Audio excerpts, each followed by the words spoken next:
Hello, Internet! My name is Catherine Barsonistas, and you are watching The Gluttonous Geek Presents Munchies and Minis, a role-playing game or Dungeons & Dragons-inspired cooking show where I make some kind of snack inspired by the aforementioned. Sometimes I have time to paint a mini afterwards, sometimes I do not. That's not why you're here. You're here to watch me kind of bumble around my kitchen while I happen to make something. So this week we are, at the request of my Patreon subscribers, making some cheese-based churros with a pineapple dipping sauce, inspired by a Goblin, all-Goblin Dungeons & Dragons one-shot that I recently played with Goblin Katie from D4, Evan Brando from The Evan Brando Show on 98.5, and, God, who else do I have? Right, I had people. I had lots and lots of awesome people. I'm sure Strike can definitely, over in the chat on Twitch, can probably remind me. But yes, we played a bunch of goblins in essentially what was the Goblin Avengers. My character was basically Nick Fury's mother.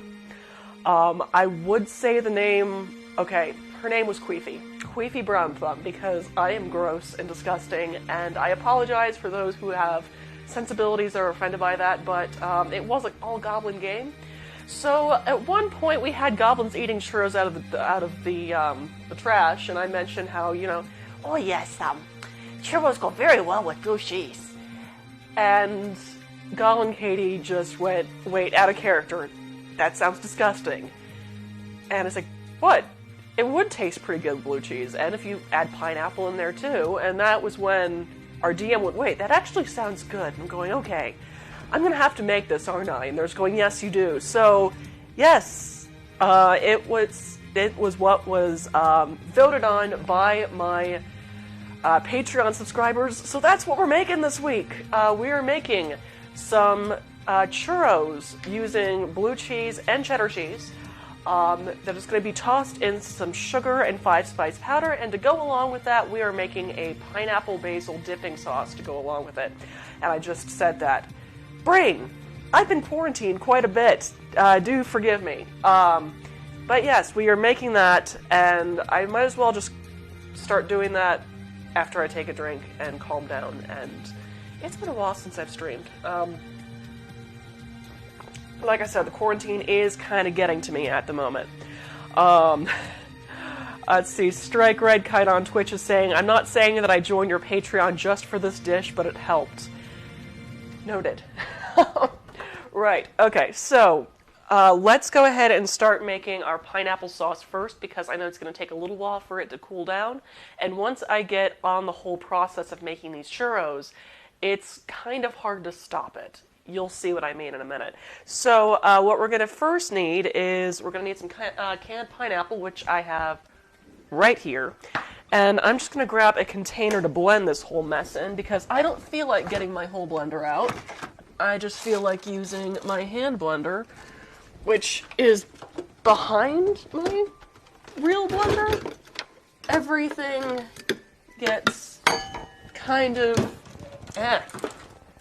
I wish I'd thought about this before I started streaming, so do bear with me as I crawl into my cabinets trying to find the bowl / container for this thing. Where are you? Get out of here. Alright, new plan. Let's see, what else do I have in here? Do I have a container that I can use? We'll just use a very large measuring cup instead. Yes. You're fine. Everyone's a bit discombobulated at the moment. Yes, indeed. That is quite the truth. So, what I'm going to need is a cup of pineapple chunks. So I've got another measuring cup here. Let's go ahead and switch to my prep cam so you can see what I'm doing. Yeah, I will say that this is the problem with sharing a kitchen, is that things tend to be put back by very helpful people. And I'm not being sarcastic. I mean, it is very helpful that they put things back for me. So I am not complaining in the slightest. But it also means things get kind of all over the place. And then my discombobulated brain is kind of going, where's this thing? I should have started looking for this about an hour ago. Not just measuring my ingredients. Right, so pineapple chunks.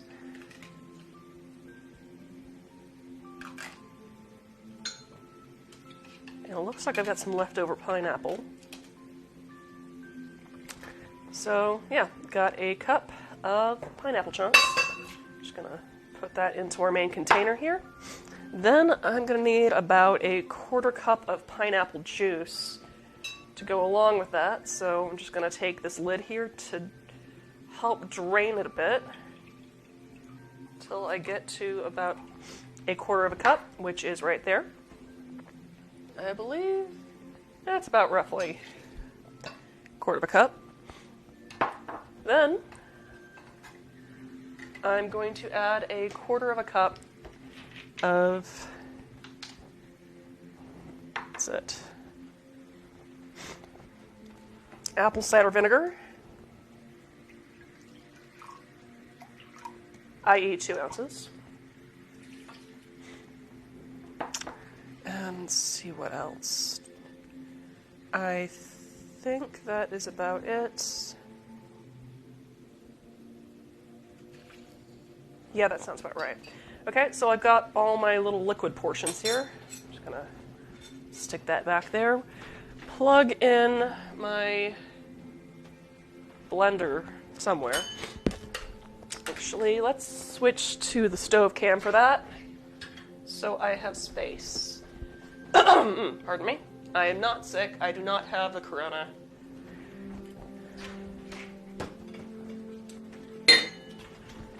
Burp.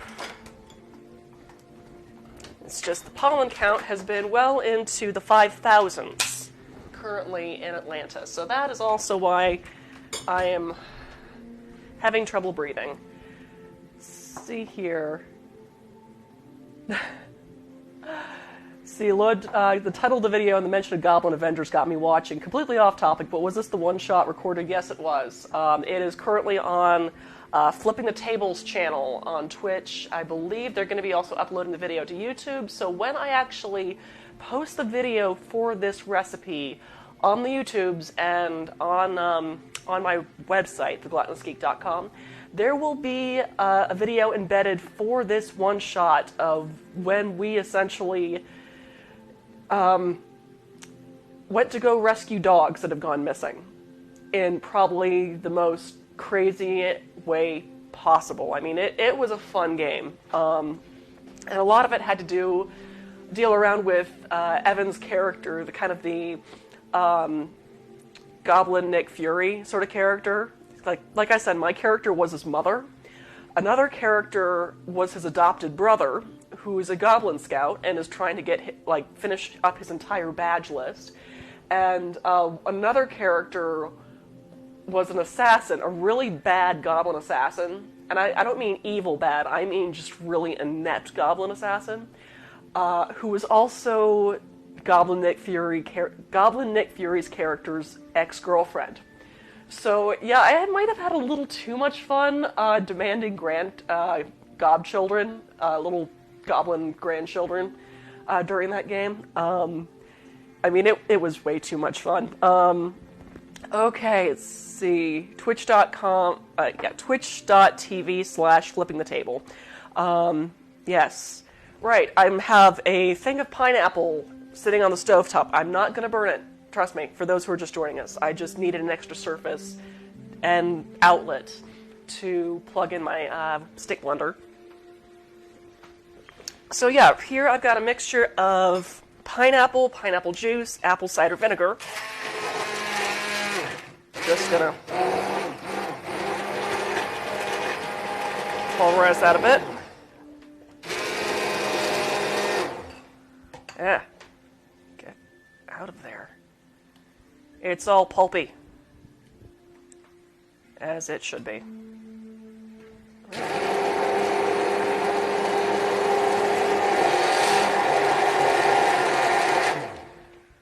Ooh.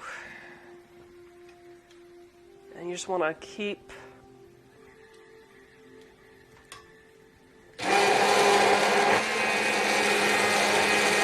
shredding that up as much as possible. Yeah. Out of there.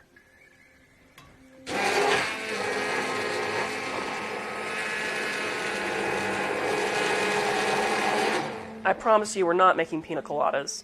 Though, come to think of it, I think I do have the ingredients to make them, possibly? I don't know. And I did kind of hit up H Mart for my quarantine shopping. Which, oof. I think that's... I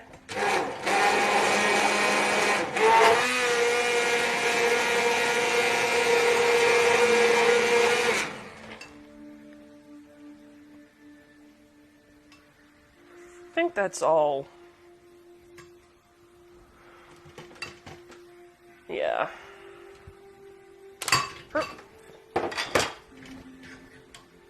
Right. See here.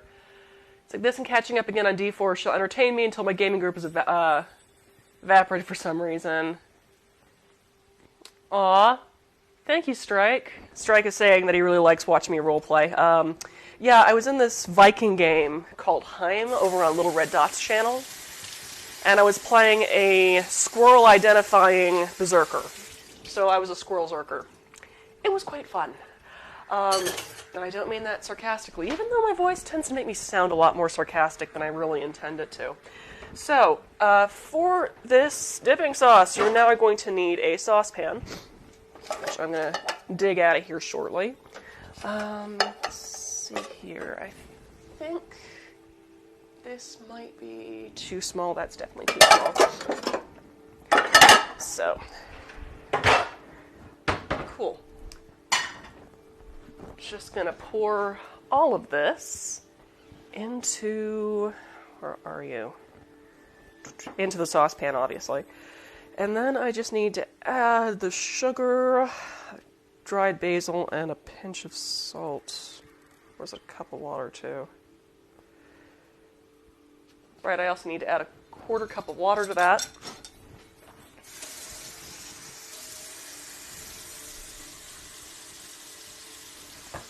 And what else? Quarter cup measure. Where are you? There you are. Oh boy. Alrighty. I am doing the things. The things are being done. I'm just going to switch to the prep can. There's more in my trunk, by the way, of the booze hall. So, yes. I have not brought it in from Costco yet because of the plague. Yes, the plague should no longer, I guess, be an issue. Okay, good. I thought that my camera had frozen for a second. That's happened to me before, by the way. All right, so all of that pineapple mixture goodness, along with a half a cup of granulated sugar. We've got about a half cup left in here. This is actually going to be for tossing the churros in. And did I actually not write how much dried basil? Yes, I did. Okay. Just time to go into my spice arsenal and find things that I did not think to pull out earlier. So, dried basil. And I wanted to use a teaspoon of that.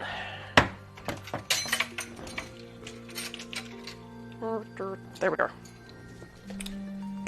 Okay. Teaspoon of dried basil. And now I just need to put that back onto the stovetop.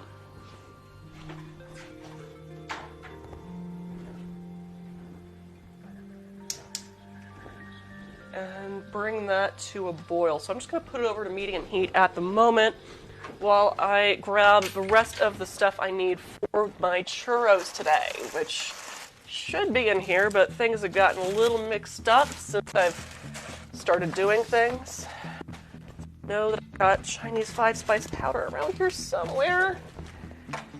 Yeah, I still haven't quite updated the top of my spice arsenal, so stuff is all over the place. I think, no, that's coriander. Where are you? You are in an unmarked jar somewhere on this shelf. The margin needs to go back up there. Unmarked jar. Aha! Unmarked jar. Yeah, I ended up mixing my own 5-spice powder. I've got a packet of more of it somewhere, but I'm not entirely sure where that is. So we're just going to be using my home-blended 5-spice powder, which, I mean, if you want to blend your own, you can just kind of, find like recipes all over the place. Let's see. Question: would there ever be any chance in the future of you creating a cookbook with all these recipes? I would love to. Currently, all of my Munchies and Minis recipes are they're available in video form on the blog. Go ahead. You can use water. It's fine. Just letting my roommate come up with supplies to rehydrate my husband. They are doing some yard work today while I'm making churros. I'm such a helpful spouse. Yay! I would love to make a cookbook at one point. I have all the Munchies and Minis recipes available on my YouTube to watch his videos. Also, I'm starting to actually remember to put highlights up on Twitch as well, so you can rewatch the videos there. However, I also post up the recipe cards, the printable recipe cards for each of these recipes. They are available to my Patreon subscribers, as well as anyone who supports me on Ko-Fi for the week that I happen to publish the video of the recipe I do. So for that, you're going to have to keep an eye out on the actual website and various social media to see when the recipe you want is posted, if you just want to do the Ko-Fi route. Though, I don't know, it's as far as, oh goodness, I know stuff comes slowly, just to kind of give you a heads up, especially with, the plague going around. So what I've considered doing for this upcoming month is putting my Patreon on pause for charging people and just releasing for all my Patreons people the Plague Diaries. Well, doing on the blog the Plague Diaries, where I'm cooking up stuff that I happen to make up while digging through my pantry. However, I might not need to get to that point because there is still curbside delivery service for various grocery stores. It's just, like I said, it was a bit weird going shopping yesterday because first I hit up Costco and next I hit up H Mart, and I don't have a mask yet. My mom is sending me one that she made, but I ended up, as you saw on my Facebook page earlier, I ended up using a Gryffindor scarf as a mask yesterday. I looked like the nerdiest 5-year-old in the world. But yes, let's see, are you boiling? Yes, you are boiling. So I'm just gonna whisk that a bit. But no, what I really would love to do at some point, and that would actually require me to write a cookbook proposal and contact them for the permission as well as any direction, or possibly if they even want to work on the project themselves. I want to do an official D&D cookbook. I don't know if it's ever going to happen, but that's also kind of the reason why I'm doing all of these RPG-inspired recipes, is to kind of show that, hey, I can do it. I can churn out this stuff based off of both source material as well as, source material all over the place. So that is the dream. So yeah, if you happen to own an RPG and would like an official cookbook and would like to work with me, I do not yet have an official cookbook. I have yet to actually write a cookbook, but I am up for a challenge, especially since I'm going to be kind of stuck in the house for a while. So, yes, derp. Okay, so that is boiling. That is boiling and doing the thing. So I just have to cook for about 5 to 6 minutes. So I'm just gonna drop the heat just down a wee bit and put the timer on for about 5 minutes currently. Just let that simmer and boil and do its thing before I add cornstarch, which I know I've got a really huge space right here to use cornstarch, and I just realized why I needed that water. No wonder. Grr. Ours will be a little waterier. I can speak good. All right. Cornstarch. Haha. Cornstarch. Man, I should have bought more cornstarch while I was at the shop. Okay, this is dry. Cool. So we're just going to need about 2 tablespoons of cornstarch. Burp. Ooh. And, get out of here. 2 tablespoons of cornstarch. Alrighty. Stay. And just need to whisk that together with a splash of water. So. I mean, you don't necessarily have to be fully exact with the slurry cornstarch. You just need to make sure there's enough moisture to whisk it together and make enough of a slurry for it to not have any lumps in it. So, I'm just going to stick that over to the side. That is bubbling away beautifully. And I realize I should have added my salt, which is all the way on the table because I use kosher salt for everything. It dissolves easily. It's cheap. And I mentioned that it's cheap and dissolves easily. So, got my little salt tagine here. Not to mention, easy to refill. So, just gonna add a pinch to that. They're going salty. Like, why are you making this salty? And I'm just going, well, you know, salt actually helps emphasize sweetness and things. Yeah, got all this pineapple. And, see, I already put my blender away. Otherwise, I'd totally make myself a pineapple slushy thing. Maybe I should make myself a pineapple slushy thing. I'm gonna do it. Pineapple slushy thing.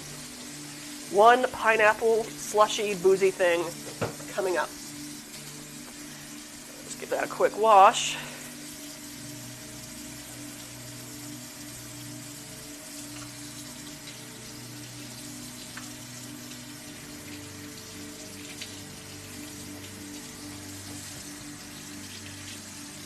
All right.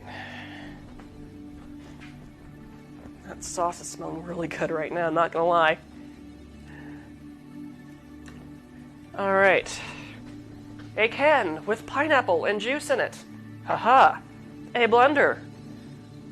And a lack of outlets. Maybe the cord will stretch. Did I already throw away my blender? A blender. Haha. That's not the first time that's been hit.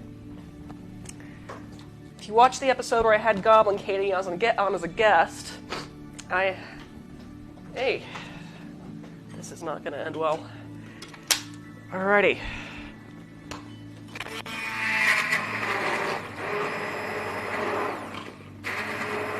I mean, I suppose I should probably get an extra container for this, but why?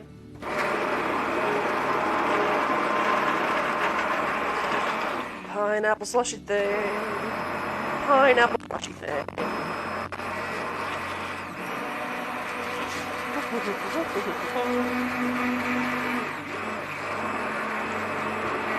Okay. Maybe. Alrighty. I think I've got some mango nectar around here somewhere.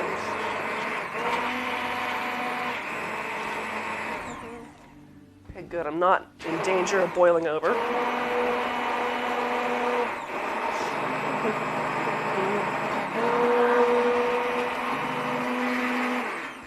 Okay.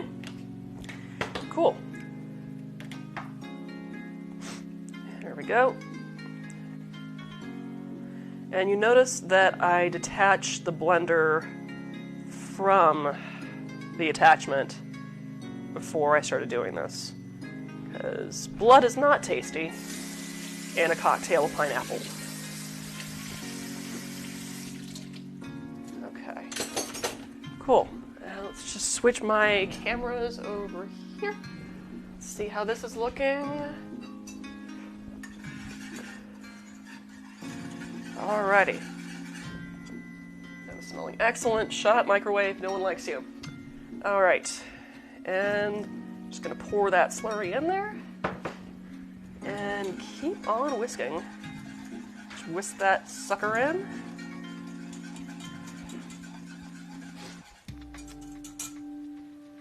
Okay. And how long should I cook that? It says to, let's see, goblins don't need extra containers. Words to live by. So I've got my can of pineapple bits. Oh, that is thickening up nicely. Alrighty. Doopa-doopa-doopa-doopa-doo. It is doing a thing. What thing is it doing? Cook until sauce thickens. Well, it's kind of doing that. Just going to let it thicken a wee bit more.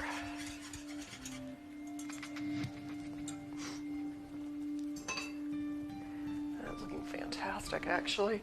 Well, I unplug this blender and get it out of the space of causing any more harm that I already have done with it. Oh boy. I am so glad it was unplugged at that point. Alright, let's take a look at this. Just kind of let it cook until your desired thickness.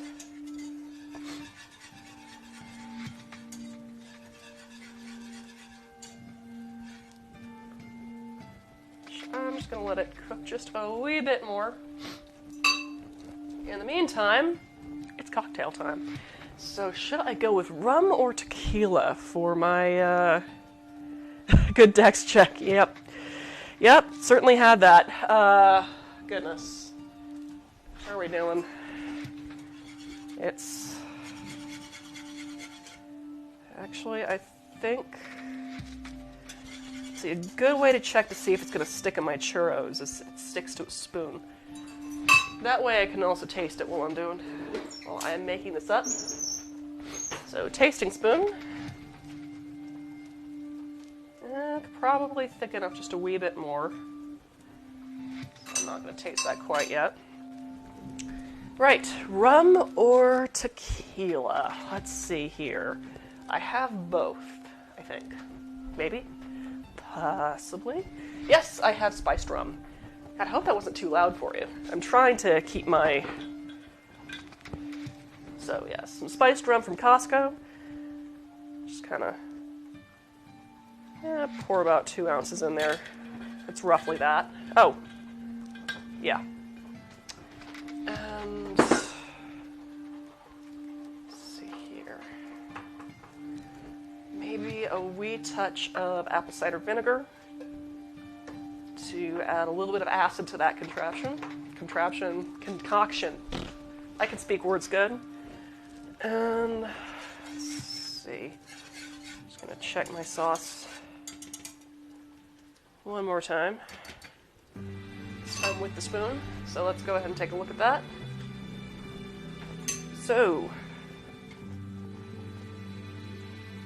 okay. I also know that this is going to cool down as it, thicken up as it cools, so I'm just going to now taste it and see how the flavors are doing.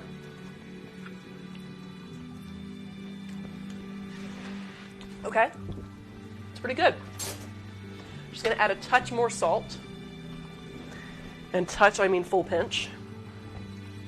As well as add that to my drink. And add another touch of salt. And that is, I would say that's finished. I'm going to move it to another burner, turn off the heat, and let that cool down as we continue making our drink and churros. So, right, brain is doing a thing. I was making a cocktail, that's right. So, just gonna give that a quick taste.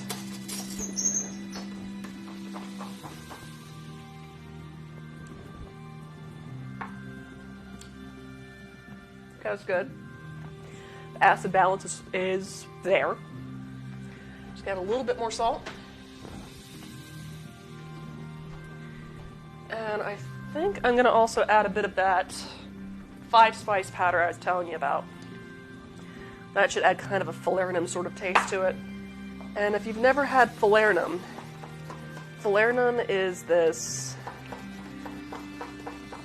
kind of a spice syrup that's used in a lot of classic cocktails, especially tiki cocktails.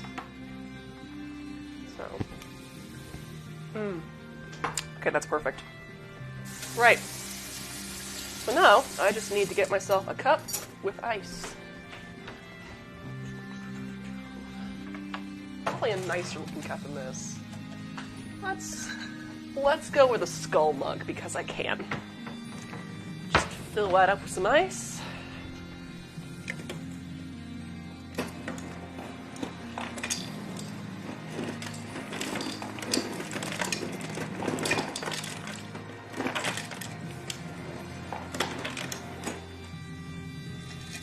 Okay. And pour that right in. Cheers. Christ, that's good. All right.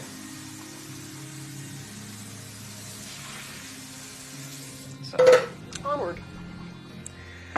Right, so now I need to actually start making my churro dough. Now, churro dough, believe it or not, is not just for churros. It is made with choux pastry, spelled C-H-O-U-X. Choux pastry is kind of an egg-based dough that's first boiled, shaped, then baked. It's the same stuff that you find in cheese puffs, cream puffs, croquembouche. What else is a good example? But yeah, churros. Churros, instead of baking though, you are frying it. You are frying it in vegetable oil, canola oil, like basically a neutral flavored oil that doesn't go rancid all that easily. So that's what we're doing. But another thing that you can make choux pastry with is called gougere, which is essentially, like I said, a cheese puff. That choux pastry mixed in with like whatever cheese you want, usually Gruyere cheese, to make kind of a cheesy, savory puff. I'm kind of combining these two, these two recipes together in some respects by making that kind of choux pastry, but with two different types of cheese. In this case, we're going to be using blue cheese and cheddar cheese because this also goes pretty well with the flavors that we have going into our dipping sauce, as well as with the sugar and kind of cinnamon spicy blend that we're going to be coating these things with. Also, a thing to keep in mind with the choux pastry is something I cannot remember off the top of my head. But yeah, it's pretty darn tasty, so I hope you enjoy it. I've got a couple recipes for gaugeres on my blog. One for kind of a mashed potato and smoked salmon-filled gaugere, as well as kind of a high garden take, I want to say, on a gaugere for Game of Thrones. Kind of like a lemon cake, but kind of provincial France lemon cake. So that's what I've got on there. So, I'm sorry, this is just so good. If I was planning on making curry tonight, I would have added some coconut milk to that for an actual pina colada. Okay, so we can put the recipe I put together for the pineapple dipping sauce away and start assembling our ingredients. So first, you want about a half a cup of granulated sugar here. To that, I'm going to be adding, how much? 3/4 of, I'm just going to add a whole teaspoon of 5-spice powder to that. So, and I'm realizing this was a terrible idea to use this particular spoon, but we're just going to use it because I'm too lazy to care. Too lazy to care, too lazy to care. Don't even need to stir that, just kind of shake it. Just like you would with the churros when they're done. So, I'm just going to update my recipe to make sure it reads as a teaspoon and not 3/4 of one. So, derp. And I'm realizing I need actual more sugar for this dough. Silly me. But first, okay, I want to get my oil heated up. And for that, I bought a candy thermometer from Kroger. I mean, they're pretty much everywhere. Cooking stores, grocery stores, Amazon. Though you are more likely at this current date of the plague to find it in a grocery store because it's actually open. And to all you delivery drivers and grocery store workers out there, everyone who's been considered an essential service and has to go out in this whole plague crap, thank you for your service. No, seriously, thank you for your service. So, as I was going, I've got my candy thermometer here. I mean, granted, you can use the digital stuff, but the trouble I have with a lot of digital thermometers is they tend to kind of, crap out on you after a while, and then you have to deal with batteries. Might as well go with traditional. That way, it's easy to clean, it's easy to deal with, and doesn't crap out on you in the middle of making your recipe. So, I'm going to need a pan or a pot to fry these in. So, let's go with this bugger here. Switch it to my stove can. I'm just going to attach my candy thermometer to the side. There we go. Hopefully it'll stay upright for you. Stay. And now I just need to fill it up with about 2 inches of vegetable oil. I think. That's what it says, right? 1.5 to 2 inches. see how much I have in this one, and then that's about a ½ inch. So need to give that a rinse and put into the recycling. So, and there we go.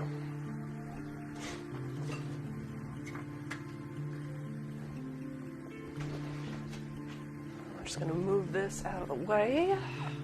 Somewhere, I am running out of spaces. Trivet. Here we are. Stick that there for now.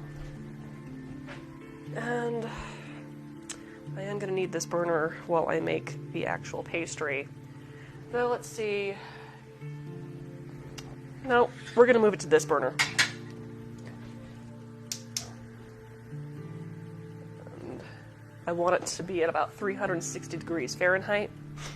So while I'm waiting for that to heat up and do its thing, we're going to go back and make the dough for our churros.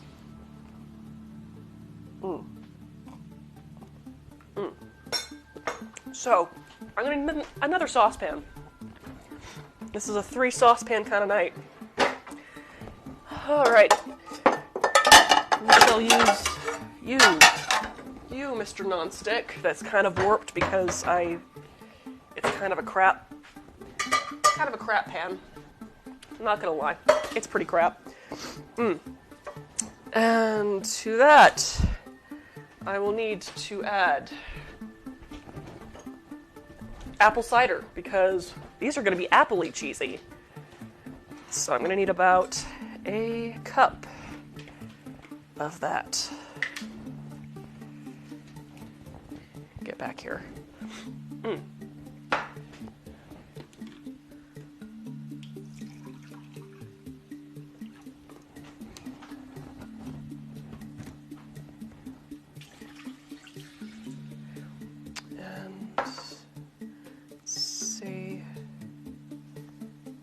Dried basil. Also a teaspoon of dried basil.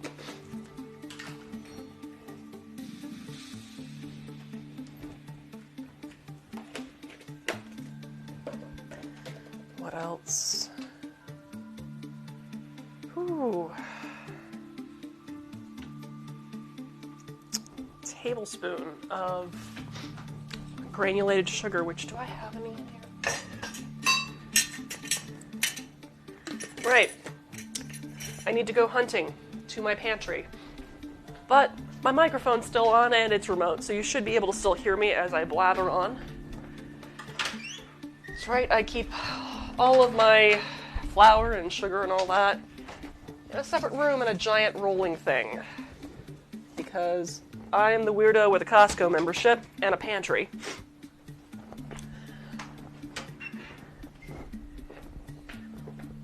And like to buy those big 10-pound bags of sugar and other things. So yeah, tablespoon of sugar. You're gonna need about a ½ stick of unsalted butter that has been cut up into cubes. So this is a little bit more than ½ stick. You're gonna want about 4 tablespoons, I believe. Yes, 4 tablespoons.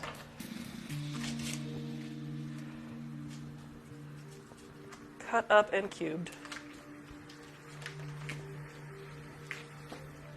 So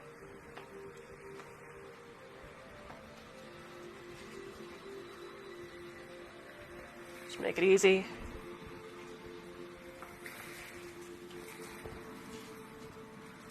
Get back here.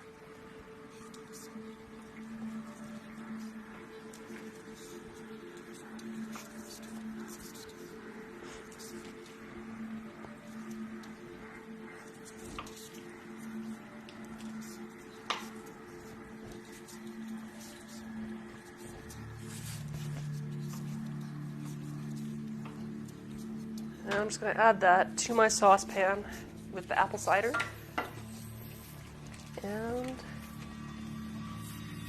dried basil. And I also need to add a pinch of kosher salt. So, cool. All right, so now I just need to bring this to a boil over medium-high heat. Once I go to the stovetop cam. Currently our oil is about 145 degrees. So I'm just gonna let that do its thing while we get this stirred to a boil. And I really need to blow my nose right now, so I'm just gonna mute the sound for a second so you don't have to listen to that. Okay. All right, good. Battery's still working.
All right, and we're back. And so while you wait for that butter mixture to come to a boil, I need to start assembling some of my other ingredients. So we're going to need cheddar cheese and blue cheese crumbles. You're going to need about 1/4 cup of each, as well as a bowl to put them in while you measure.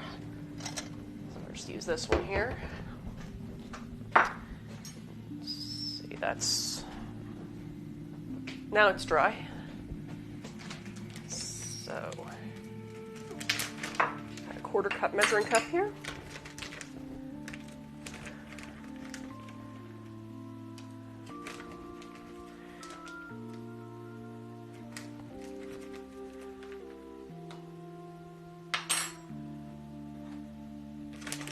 I can just do this, since cheddar cheese does not stick to my fingers nearly as much as blue cheese.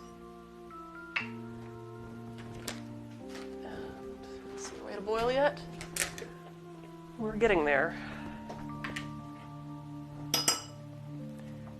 So now I just need a 1/4 cup of blue cheese crumbles. Get in there, dang it.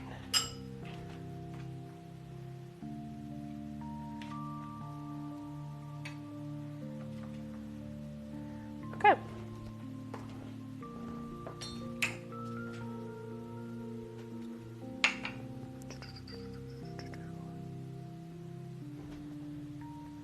All right, and I hear that coming to a boil behind me.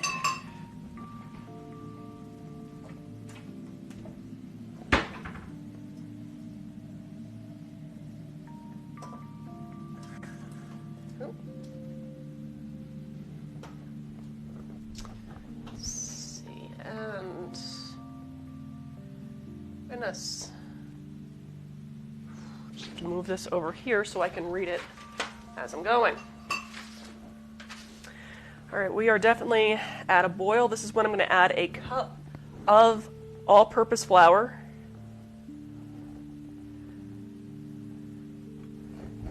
Reduce the heat to medium-low and stir this.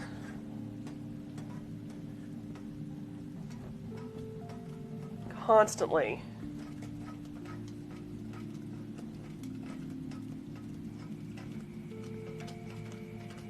Until it comes together and as smooth as possible.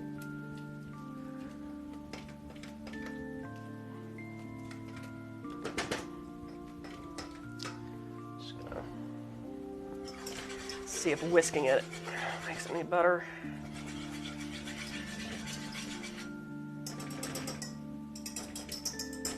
Not so much.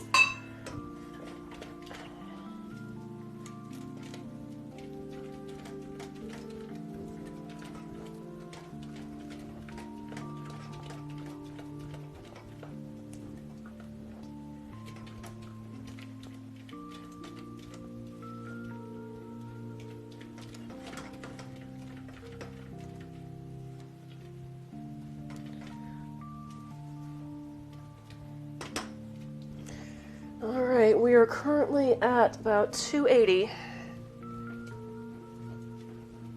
What temp do we want with the... We got 360 on the oil.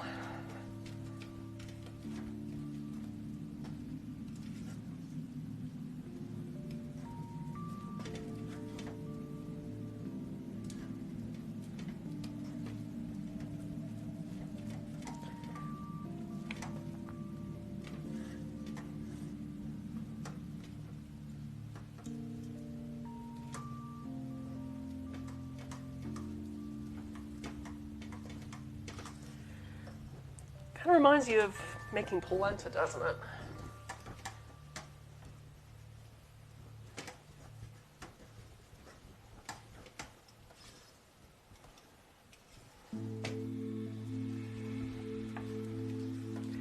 Come to think of it, now I kind of want to try to make polenta churros. I mean, that could be interesting. Same kind of concept, just adding an egg, I suppose. Of course, you don't really have any gluten, but might be okay. I need to try it out. Alright, so that is looking pretty good. So now I'm just going to turn the heat off and switch it to a mixing bowl to cool.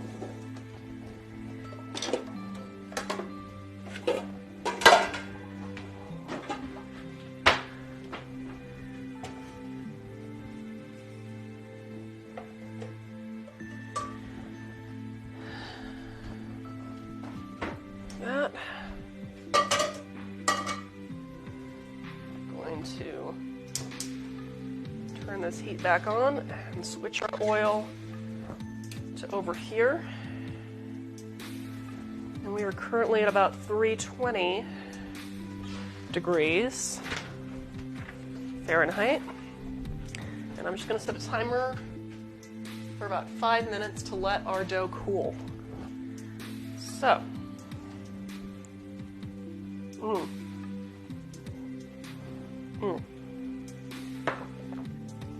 So yeah, while I have that going on, it gives me a little time to clean up my space and prepare for the next step of this process. So I've already got my cheeses measured out, so I can put those away along with the remaining butter, which I don't really need anymore.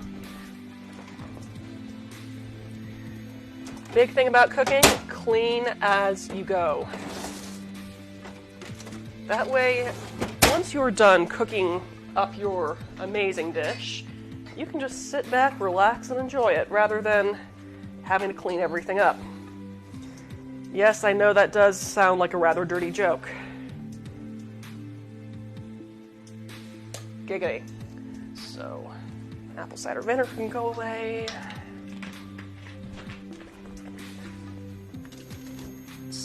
Cheddar cheese can go away.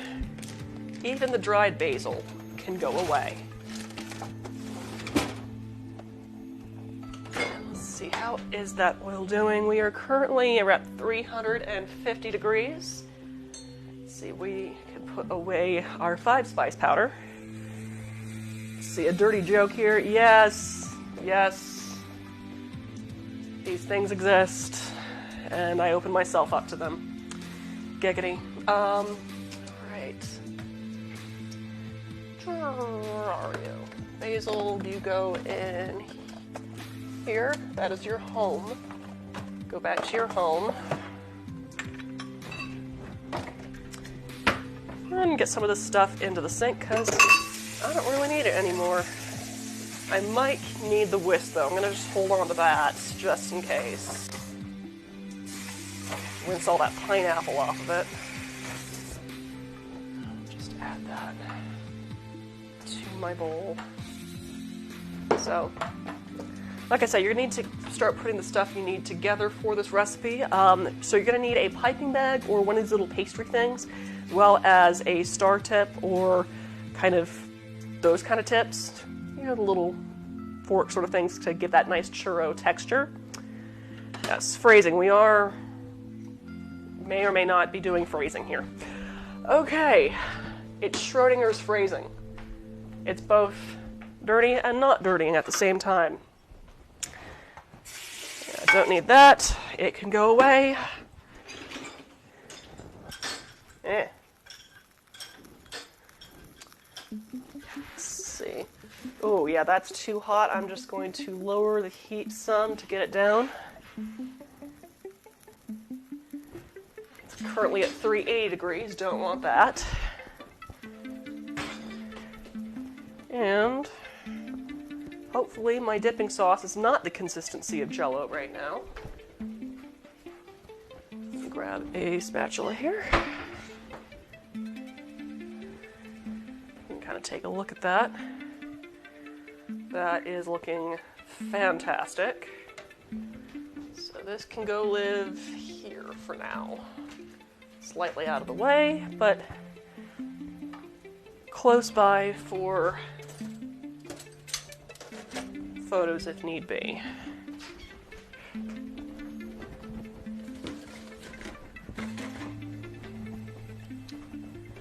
Ooh. So yeah, reason why I went to H Mart the other day, because I've got some other recipes I'm about to work on. One of which is going to be inspired by the anime Beastars, if you're watching it on Netflix. There is a point, for those not watching it, it kind of takes place in sort of a world where most animals are anthropomorphic, and herbivores and carnivores have become sort of allies. So everyone has to be a vegetarian, even the carnivores. And at one point we see our main character, who's a wolf, eating yakisoba. And the thing is, crazy thing about yakisoba is that it's not vegetarian. Thing is, it's made with both oyster sauce and Worcester sauce. Worcester sauce is kind of a type of fish sauce, believe it or not. So, yeah, considering that fish are considered sentient in the Beastars universe, I discovered that. Eating them is also considered taboo. Eggs, since you're not really taking the life of anything because it's not fertilized, are not considered taboo. I'm going to turn off the heat because we're almost at 400 degrees and that's not good. So we've let that dough cool for about 5 minutes. So to that, I need to now add an egg. Now most choux pastry tends to go a little bit heavier on the eggs, aiming more towards around 2 or 3 eggs. I'm just going to use 1 in this recipe because I've got a lot of fat with my cheeses to begin with, but also I don't want my churros to taste too eggy, and therefore making them incredibly heavy. So that's why we're going to do an egg here. I'm just going to not use a whisk because that was not working. Let's instead use a spatula. I had a spatula right here. Oh, it's right there in the dough. Silly me. That was a bad idea. Okay. So, just gonna add our egg to the dough there. Put that away.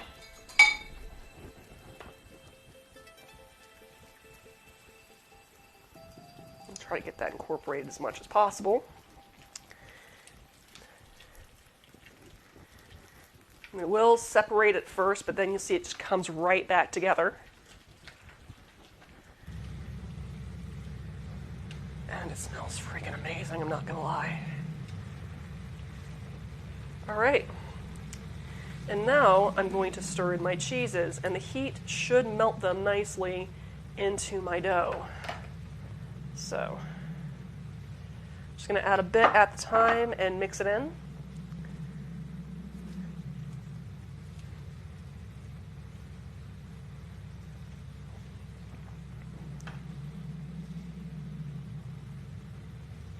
There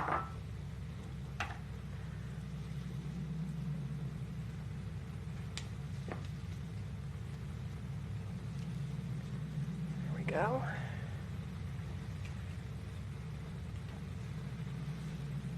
And then just the last of the cheese.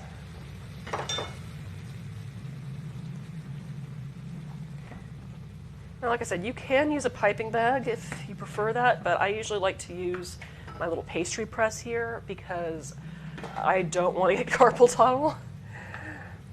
I've done a whole ton of cheese puffs before, and it will kill your hands. I can tell you that. So, just going to keep stirring that so that it's melted and nicely uniform. Okay. And now I'm just going to check on the temperature of that oil real quick. We are currently on 175 degrees. I'm just going to wait for it to cool down just a wee bit more. Well, I don't want to burn these things. But that said, since I am frying these in oil, I'm going to need to dry off the churros after they're done frying. So you need a plate and some paper towels. Just kind of line that, some paper towels, to let these dry before you toss them in our sugar mixture. So we don't want our churros to be too oily. So I'm just going to stick that over here. And let's see, 370 at the moment. It's going down. And next, I need to take this dough and put it into my pastry press.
Just kind of load a little bit at the time. Just keep in mind that with this thing, air bubbles do tend to get trapped.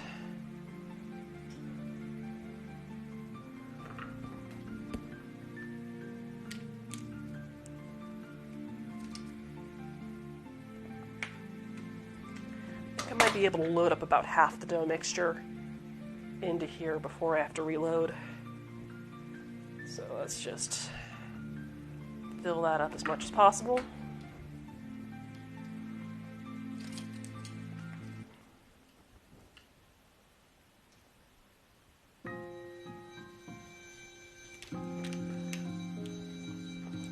I think that is about as much as we're going to get in at the current moment. So that's okay. Just going to wrap that up.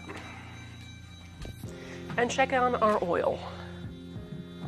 Let's see, how's our sound doing? Sound is fine. Okay, it is 355 degrees, so I'm just going to put the oil back on low. Get my kitchen shears, which are somewhere around here, and then pipe about 6-inch lengths, giggity, into our oil. So you guys gonna have to prime that a bit.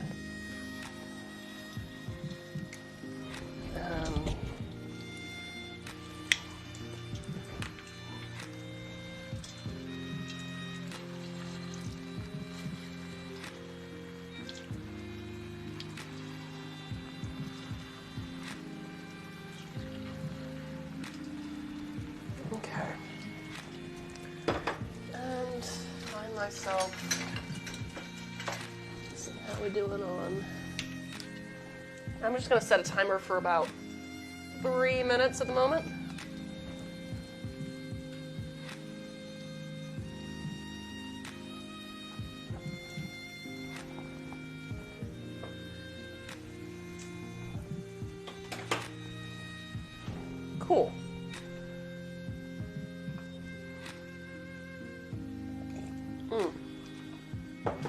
That is delicious.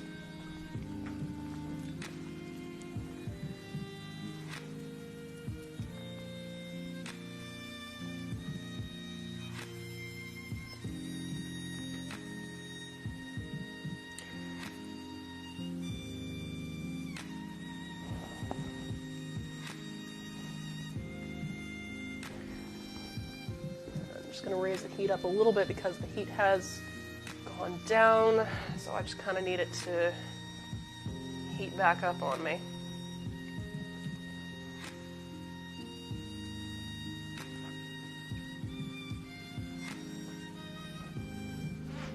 But so far it's looking pretty good.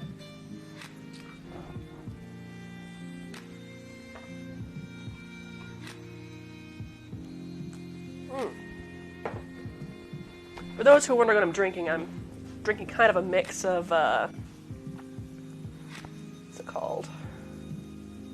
Pineapple juice, rum, apple cider vinegar, and, God, what else do I have in there? A little bit of kosher salt over ice, and it is delicious. Man, yeah, I'm going to pipe that heat up a little bit more.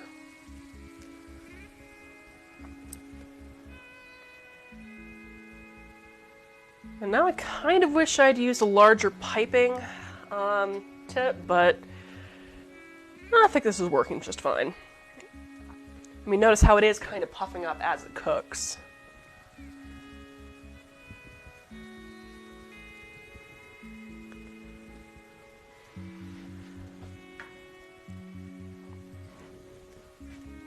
All right.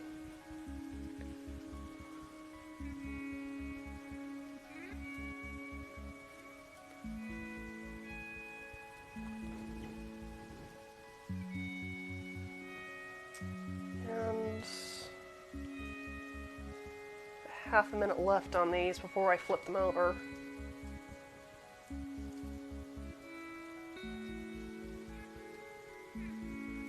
Do they look uniform? Not in the slightest.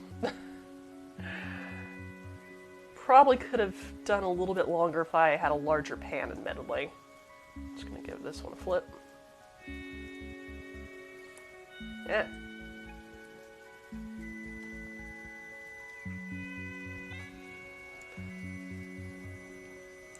Get back here, dang it.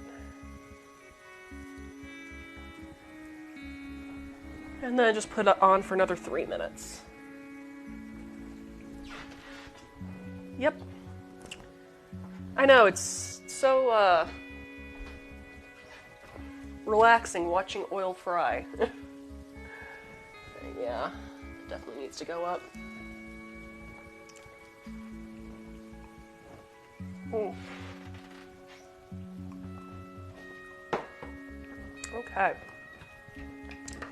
Let's see. I think, yep, that's some extra dough. Just gonna make sure that's in there. Stir it in.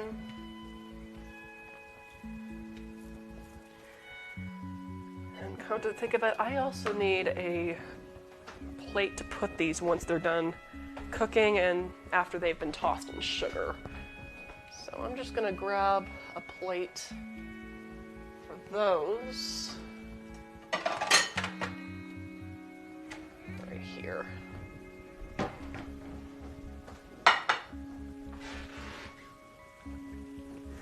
See how we do it on heat. It is going up. That's good.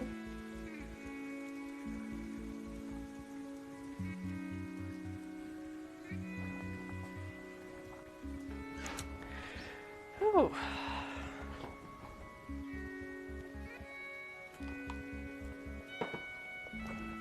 Okay.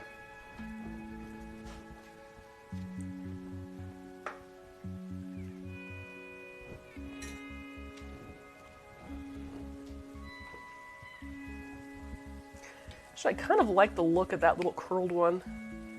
Maybe I should do that. Kind of the little loops. That looks pretty interesting, not gonna lie.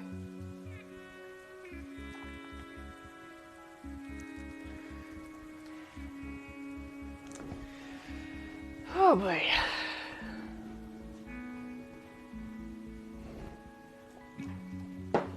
but like I've also said, it is a good time to clean as you go. But yeah, like I said, this week I'm going to be making kind of a vegetarian take on yakisoba.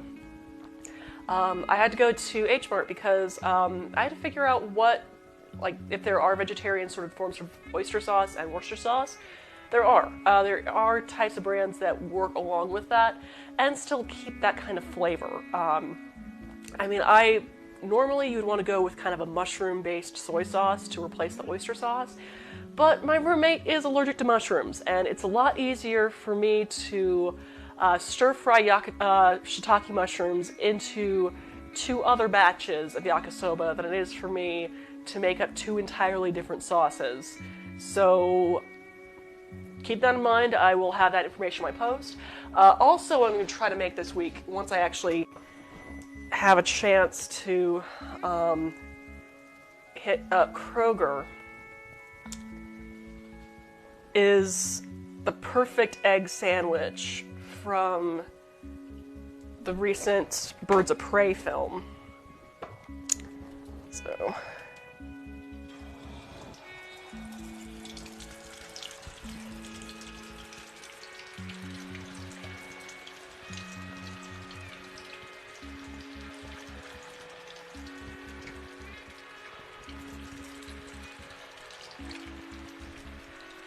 okay.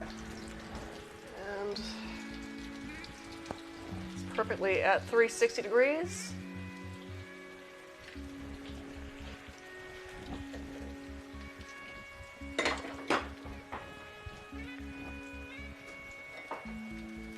Just make sure that they're not sticking together. I think we might have some that are. There we go.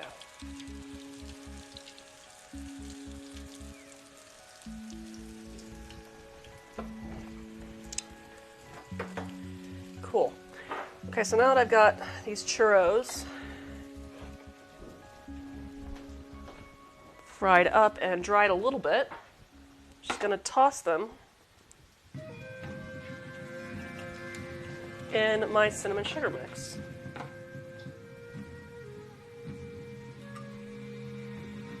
Well, technically 5-spice powder and sugar mix.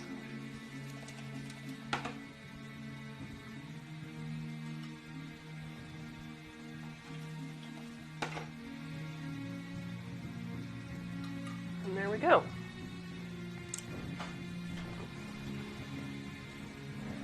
Let's see. Switch back to the stove cam so we can see how that bunch is doing. But yeah, that's what I've got planned for the blog at the current moment. Did this stick together? It's kind of like a weird pretzel churro. Oh well, I can dig it. I can dig the weird pretzel churro, because this is a Goblin Mama's churro recipe. I mean, it's not going to be ultimately pretty. It's probably going to be a bit grotesque. I'm okay with that. Yeah. Do the thing. Let's see how we are doing well on the temp.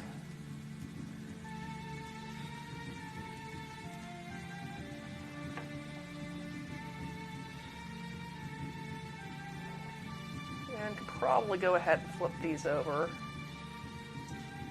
Yeah. Actually, come to think of it, 2.5 minutes might be the perfect amount of time to fry these on each side.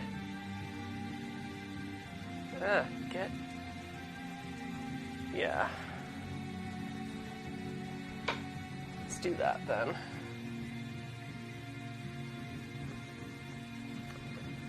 And I should probably load this up with a little bit more dough, come to think of it. So, let's go ahead and do that.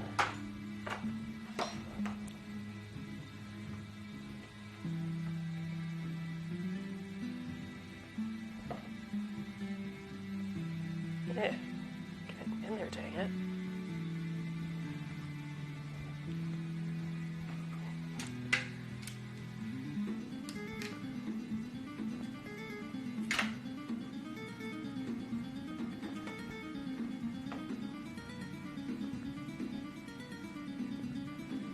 Whew.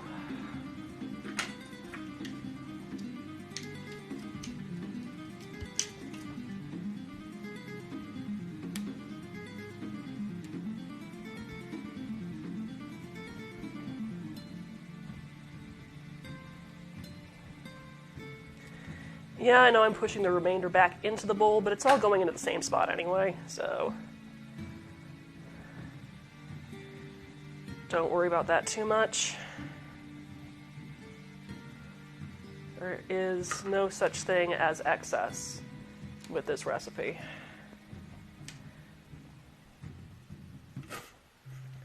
Yep.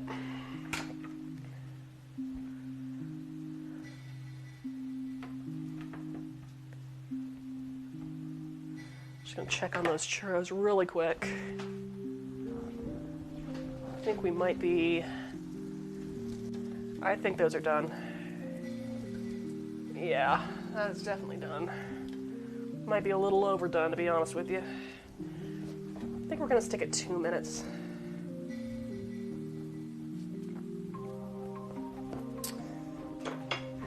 And we've gone over the heat, so I'm just gonna turn that down a little lower while I refill my pastry press.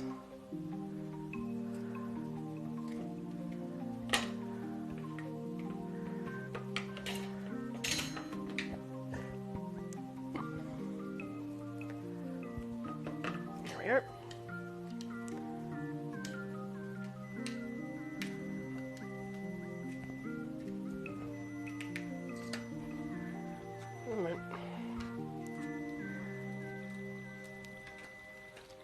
Shut up, microwave timer. I know you exist. Okay, there we go. Let's see. Turn the heat off just for a little bit. I'll wait for that to cool down. Or I might have burned these a little bit. It's okay. I'm sure they'll be delicious.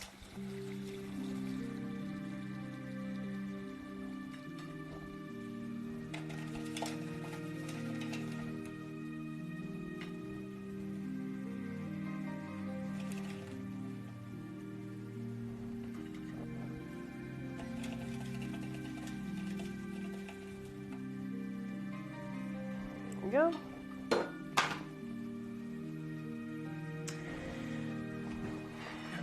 Looking good so far, and kind of weird. Not gonna lie.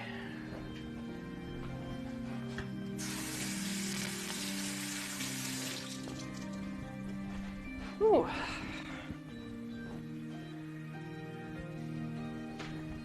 Durka, durka, durka, durka, dur. There you are. Cocktail.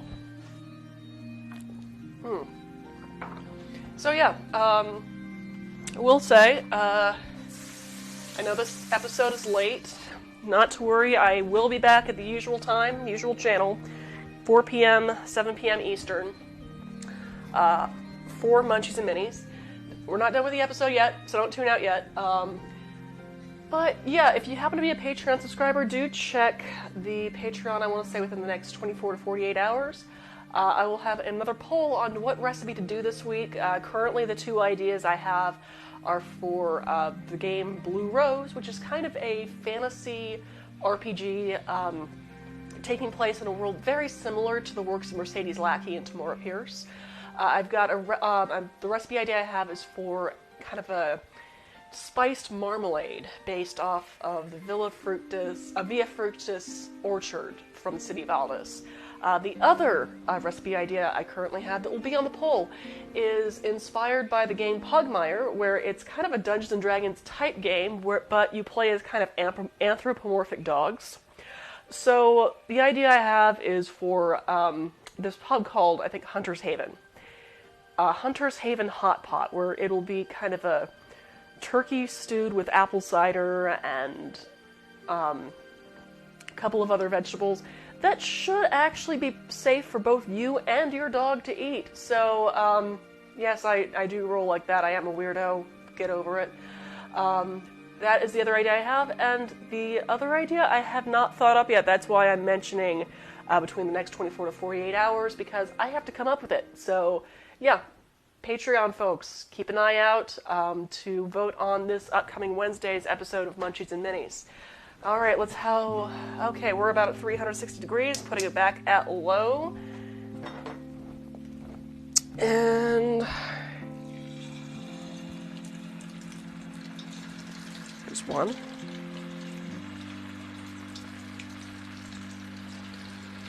2. And 3. Let's go for about 2 minutes on that. And hope they don't stick together like they're trying to do at the moment.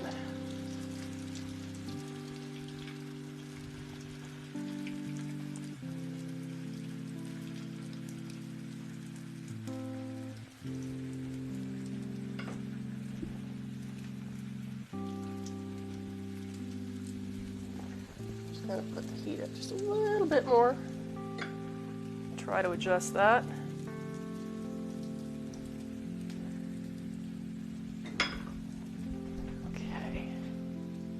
To our stove cam here so you can see what that's doing.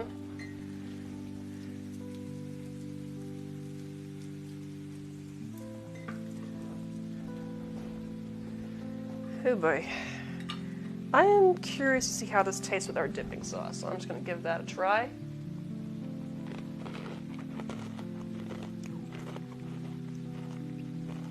Okay. It's pretty good. But I definitely can agree, what I currently have on this plate is overcooked. So, keep that in mind as you're frying your churros. Keep an eye on them, because your ingredients will vary, your environment will vary.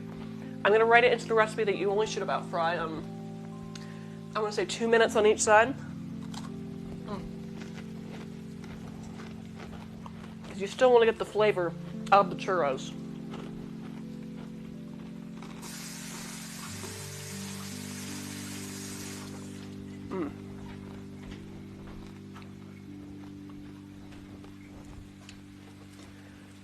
It's 5, 3, 2, 1. So I'm just gonna give that a flip. Detach, dang it.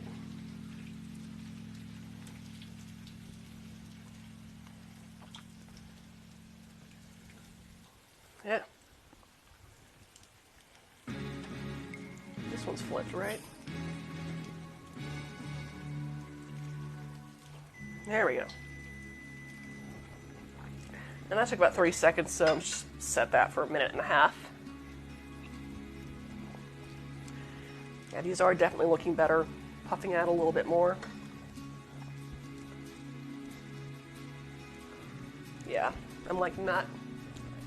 Okay.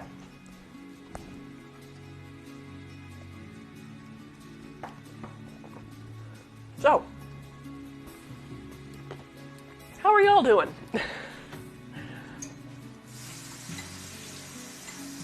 Not going too crazy yet, I hope. And like I said, I know I've been super lucky.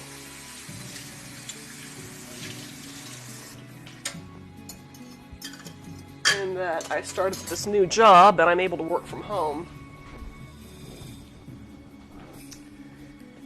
Okay. Let's say that's looking pretty done.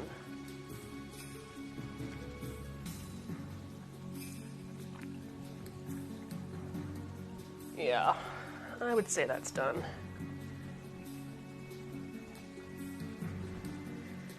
And with 20 minutes on the clock.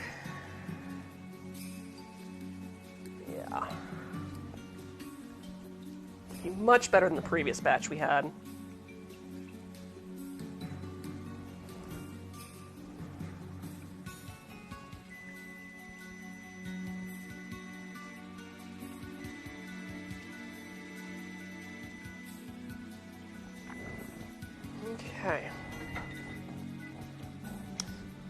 back to 320.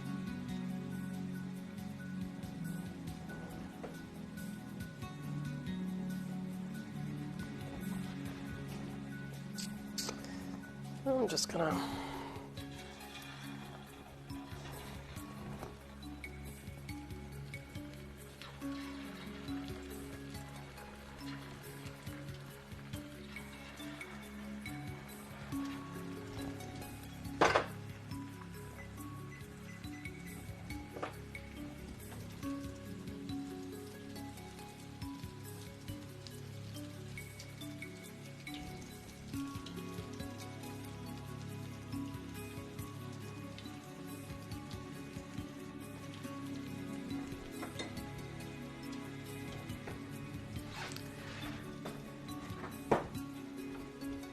coat these with sugar.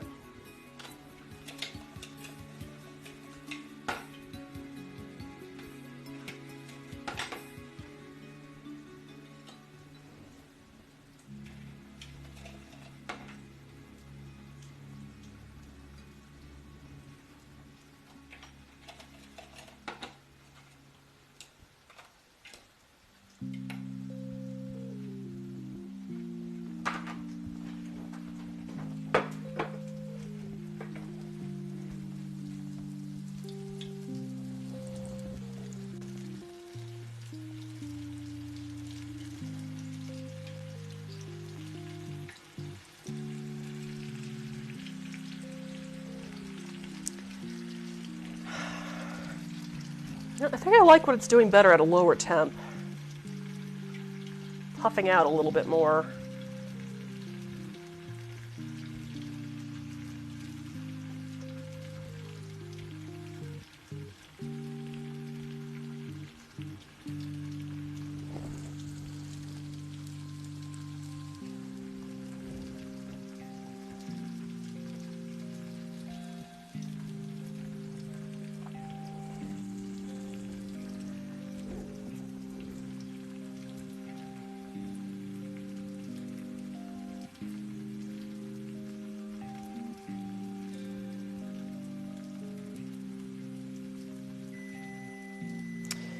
Oh, I am starting to see a little bit of the issue, though.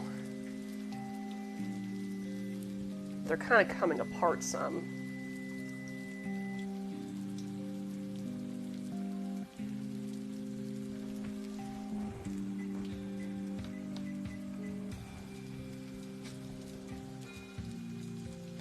So we're having a little bit more of a funnel cake consistency than we are a churro, admittedly.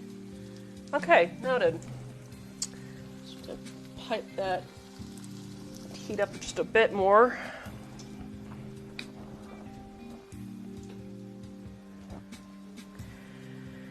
Oh boy.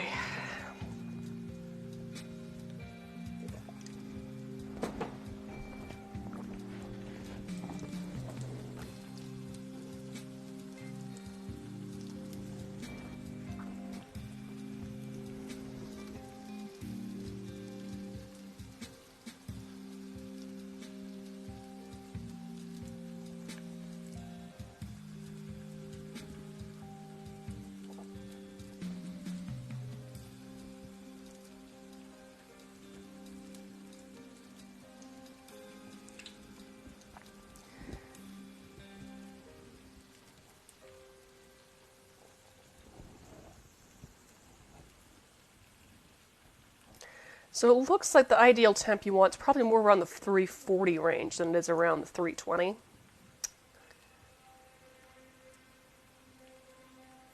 Lesson learned.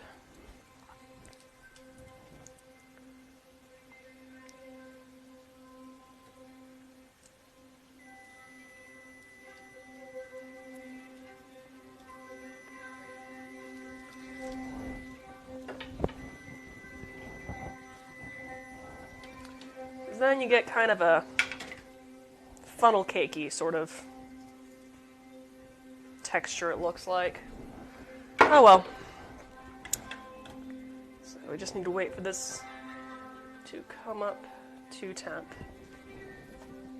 Another 20 degrees probably.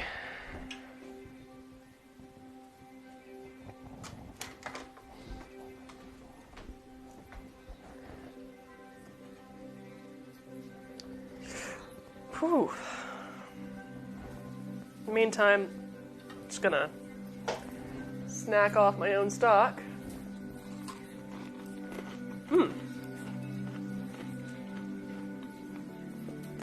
But that said, some of the overcooked ones are still pretty good. Tastes kind of like a cheese straw, but with sugar and 5-spice powder. Let's see. Getting there.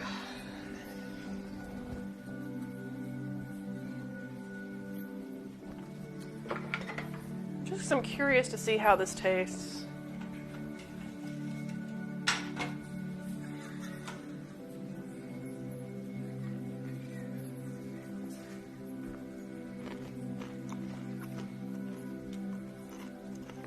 Okay.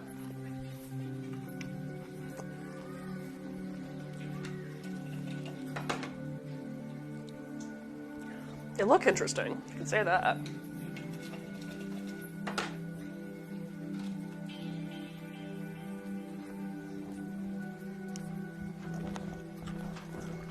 All right, we are currently at 340 degrees.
Those are definitely looking good.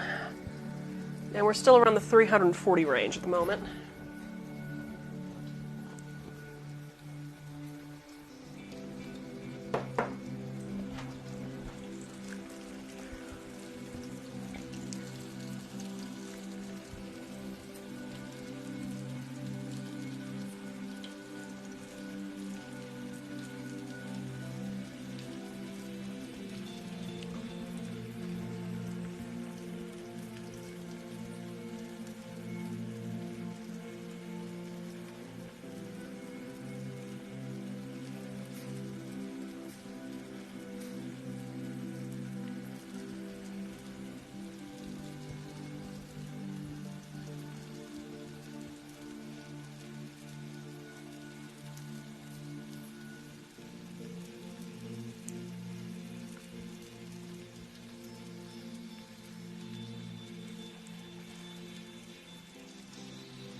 So yeah, these kind of lower fried ones look pretty interesting. I'm just going to switch to the prep cam so you can see what I mean. Yeah. Switch back to the stove can.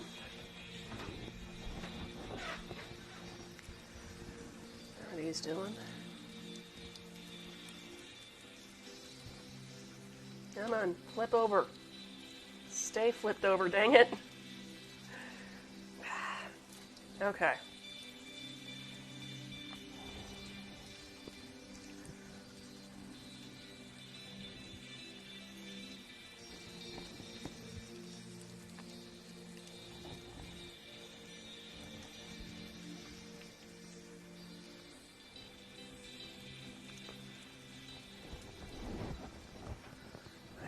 think should be ready to take out.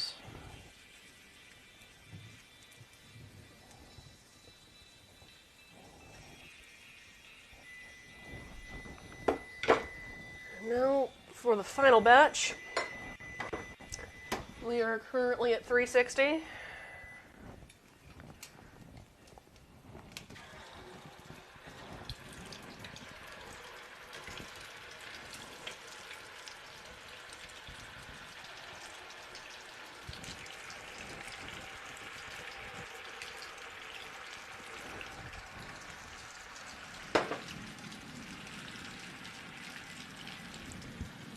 About a minute and a half.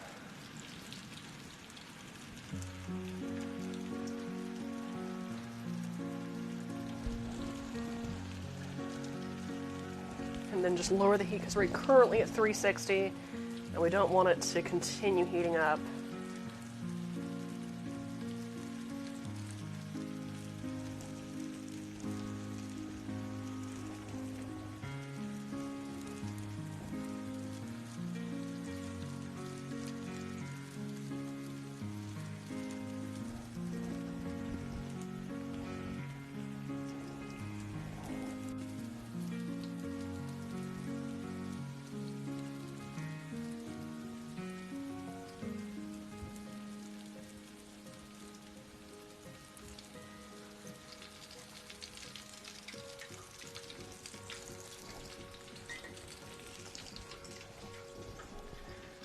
I'm just going to toss these other ones in sugar.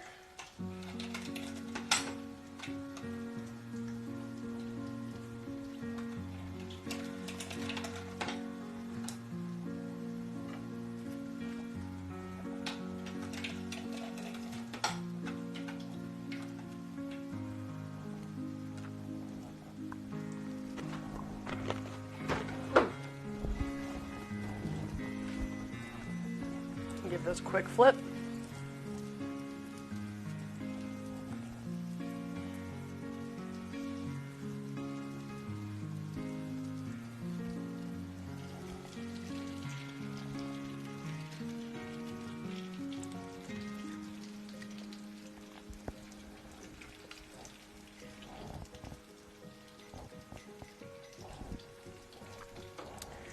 All right.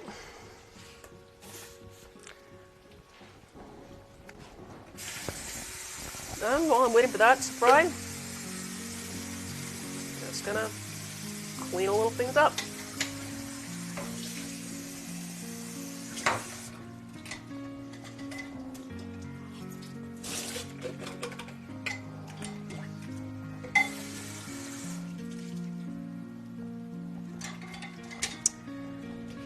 Take this apart and just kind of let it soak. So it cleans a little easier. Oh.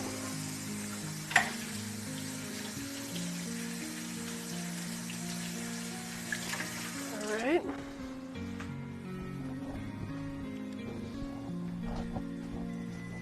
Let's say those are done.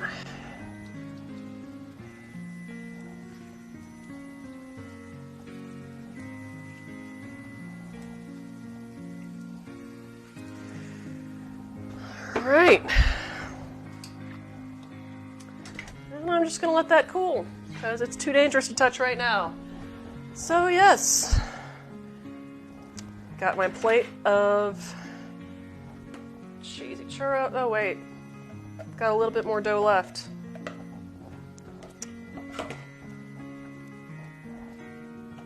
Shut up, microwave, no one likes you.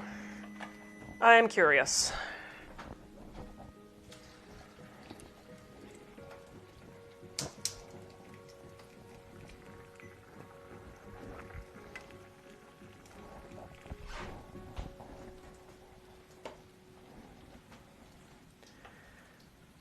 Got a little bit of dough left over.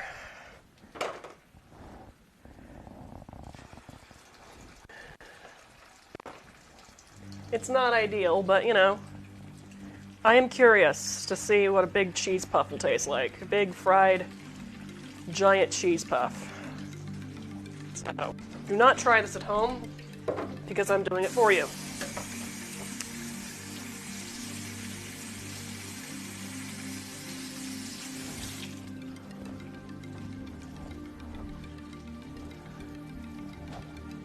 Alright.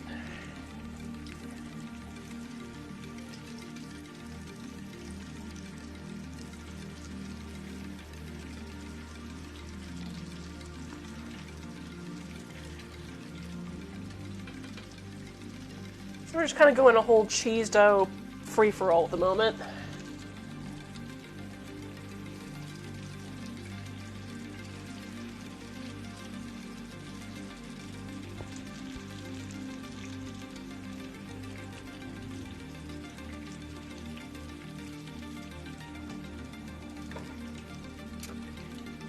Check on it after a minute.